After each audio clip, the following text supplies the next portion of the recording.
Okay, recently I posted on my Instagram a swirled soap that I made as a custom order, and I got a lot of emails from people and customers saying, how'd you do that?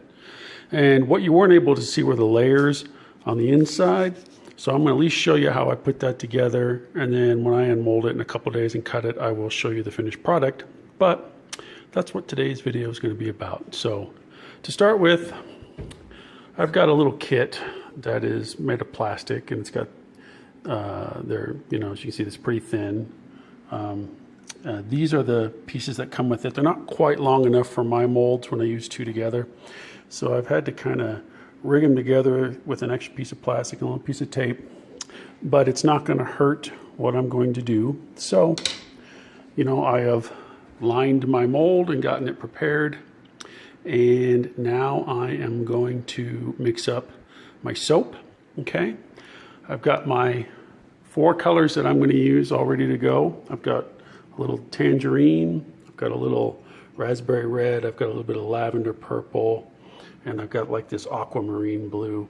And so they're sitting in about 2 ounces of oil, because if you just dump them directly into the soap, they stay as powder. They don't really mix up. So I'll be whisking that stuff up in a minute. My oils are all melted, and I'm about ready to start. So let me get some things ready, and then I will come back. Okay, so my colors are mixed. As you can see, here they are. For those of you who know how to make soap, don't forget to discount your oil. I used olive oil to put the colors in, and I had 2 ounces in there, so I discounted my major batch by 8 ounces total.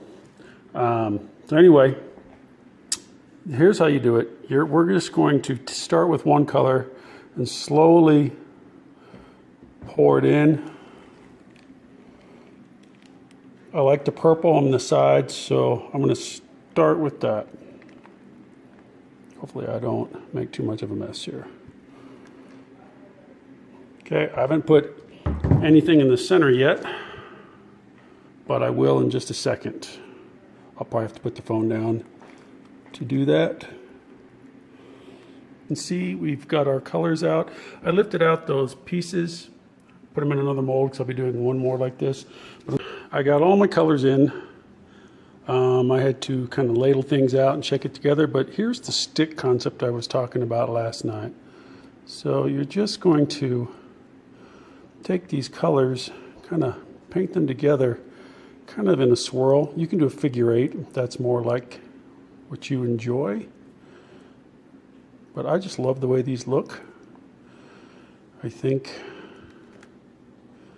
if you got an area like that, you just want to mix it up, you can just go like this again. I do this several times. I like the way it looks, the way that it feathers out. You can get creative with how you loop. It's not a big deal. It's all a good pattern. And then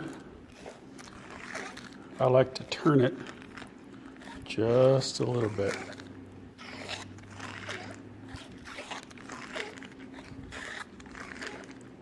And then I'm going to go through one more time, this.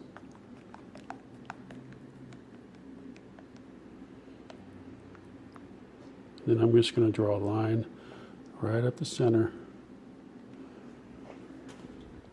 And I'm just going to kind of jiggle it a little bit there. I'll have to move it to another table. All right, this is the second batch, and it's ready to do the swirl. So I just wanted to show that to you one more time. So I'm using a skewer.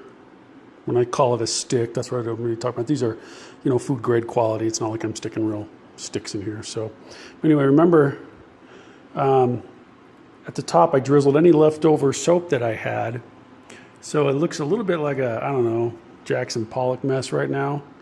But you're just gonna start swirling it together, and you just make your way through. I use kind of it's not quite a figure 8 shape. It's kind of a loop that goes up and down. It's what I like. And then you just keep going and doing that until you see a pattern that you like. I don't feel you can overdo it. It's just, what do you want? your soap to look like.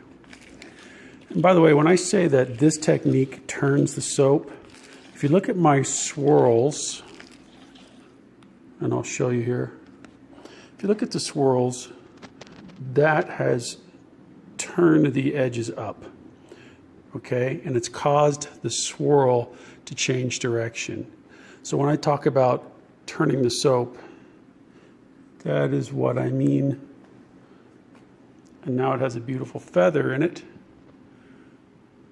Not a literal feather, but the line in the middle makes it look like kind of like a peacock's tail. I think they call this the Phoenix feather technique, I think is what it's called. It's been a while since I've read a book. I've been making these things for Lord knows how long.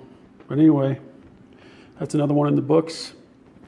Here's the other one. As you can see, they're both colored. They're colored the same, but they're not the same. In this first loaf, I started with the darks on the bottom. The light's all kind of ended up in the middle, and then the dark was left for the top, and the light came through a little bit as I swirled. Here I did it reverse, lights on the bottom, kind of the darks in the middle, and the lights on the top again, just to give it a different look. It's all the same soap though. It's still the honeysuckle, sandalwood, and amber. I think it's going to be pretty awesome. I hope that the customer is happy with it, and I hope that their resale is successful. So anyway, if you ever got questions about soap making, you can always email me at wholelifesoaps@gmail.com. My name is Bill. I own Whole Life Soaps in Wrightwood, California. We are a brick and mortar store. We're closed right now, but as you can see, we got lots of stuff. Lotions, deodorants, and about 30 different kinds of bar soap. I also write for Making Soap magazine. I am the potpourri columnist for that particular magazine. So, you know, I offer business tips and tricks and things like that. So look for my articles there. I've been writing there for the last year. Thanks for watching.